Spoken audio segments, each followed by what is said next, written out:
रायगड, महाराष्ट्रासह देश विदेशातील ताज्या बातम्या पाहण्यासाठी मॅक्स इंडिया लाईव्ह चॅनलला सबस्क्राईब करा आणि बेल आयकॉन दाबायला विसरू नका.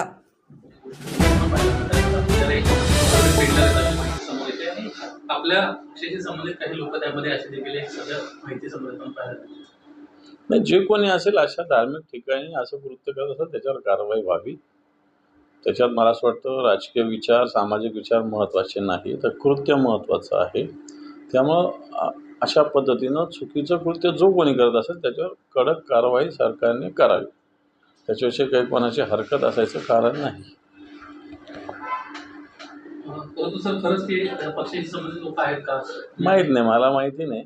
मी माहिती घेतो, पण असेल तर तरी त्याच्यावर कारवाई करावी असं आमचं स्पष्ट मत. मंगेशकर हॉस्पिटल प्रकरणामध्ये आता 26 कोटी थकवल्याची बाब एक समोर येते. त्यांना महापालिकेनं नोटीस देखील दिलेली आहे. शिवाय त्यांच्या संदर्भातला अहवाल देखील अजून प्रलंबित आहे. मग तर आता जागा होणं रुटीनमध्ये महानगरपालिका झोपलेली होती का हा एक प्रश्न आहे. खरं तर हॉस्पिटल ज्या पद्धतीनं खाजगी हॉस्पिटल्स वागतात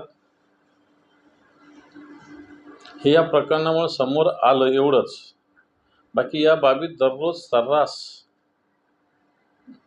आपल्या महाराष्ट्रात घडत असतात. ही मोठी मोठी हॉस्पिटलं सरकारच्या सगळ्या सवलती घेतात, जागा घेतात, पाणी स्वस्तात घेतात, लाईट स्वस्तात घेतात, प्रॉपर्टी टॅक्समध्ये सवलत घेतात आणि रुग्णांना भरमसाठ बिलं आकारतात. यांच्याकडे माणुसकी नावाचा प्रकारच नाही. आणि म्हणून अशा हॉस्पिटलवर पूर्ण निगराणी असण्याची आवश्यकता आहे. आता आम्ही ऐकलं का महानगरपालिकेने नोटीस दिली, पण तो महानगरपालिका सामान्य माणसाचा 1000 रुपये टॅक्स थकला, 2000 थकला, 5000 थकला तर त्याच्या दारात जाऊन नोटीस चिटकवतात, त्यांना कारवाईची धमकी देतात. इथं 22 23 कोटी रुपये टॅक्स थकतो तर याला कोणी विचारत नाही. हा प्रकार पण चुकीचा आहे ना. सर 26-17चा मास्टर माइंड राणा याला भारतात आणण्याची प्रक्रिया सुरू आहे. कसं पाहता या 26-11च्या पुढे वर्ष कोणतं आहे? आहे का लक्षात?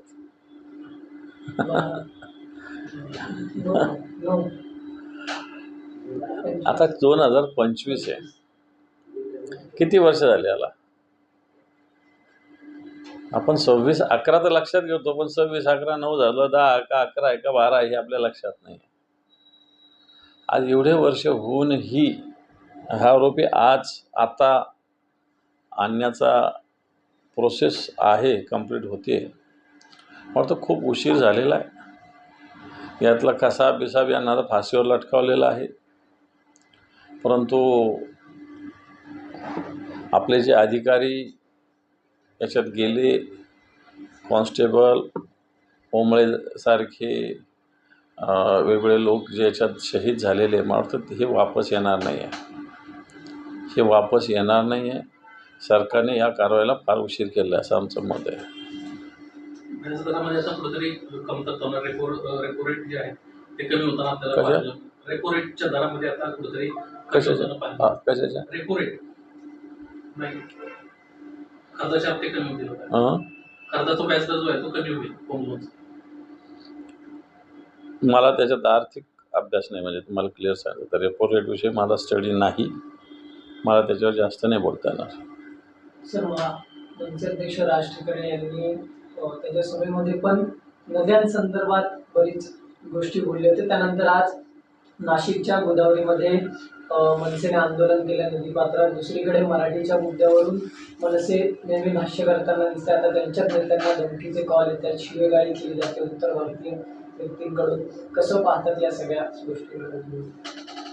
हे मनसे म्हणजे जितनी चाबी भरी रामने उतना चले खिलौना असे गाणे आपल्याकडे जुनं, तेवढी चालणारी संघटना आहे.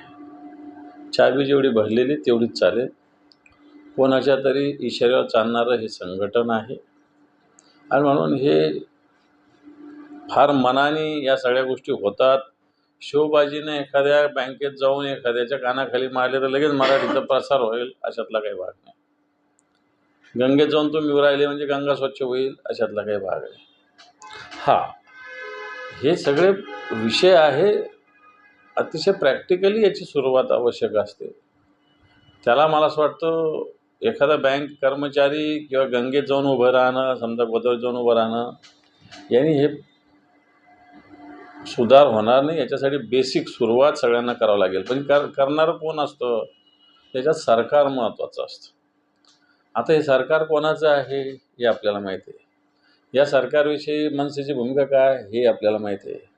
हे सरकार यावं अशी भूमिका सातत्यानं मांडलेली आहे. सभेमध्ये सुद्धा या सरकारविषयीच बोलले. शेवटी राजकीय पक्ष यांना राजकीय भूमिकासुद्धा घ्यावी लागते.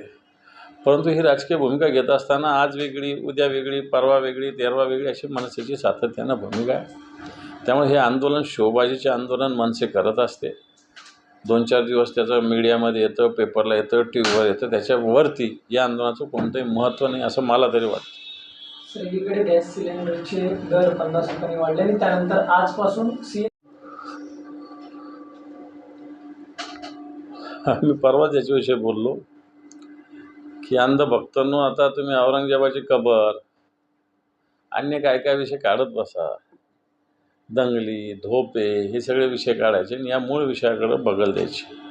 आज 50 रुपये वाढणं एका सिलेंडरमध्ये मोठं सर्वसामान्य माणसाला न परवडणार आहे. जर जागतिक स्तरावर अशा पद्धतीनं दर त्याचे वाढले असतील तर त्यांनी दर वाढले तर क्रूड ऑइलचे दर कमी झालेले आहेत. सरकारने ते कमी केले का? डिझेल आणि पेट्रोलचे दर कमी केले का? तर नाही केलेले. सरकारने केलेले नाही. खरं तर क्रूड ऑइलचे दर कमी झालेले असल्यामुळं सरकारने पेट्रोल डिझेलवरचे दरसुद्धा कमी करायला पाहिजे होतं. परंतु सरकारने एकीकडे ते कमी न करता गॅसचे आणि CNGचे दर वाढवलेले सर्वसामान्य माणसाला धक्का देणारे ना अतिशय अडचणीचं महागाईला सामोरं जाणारा हा प्रकार आहे.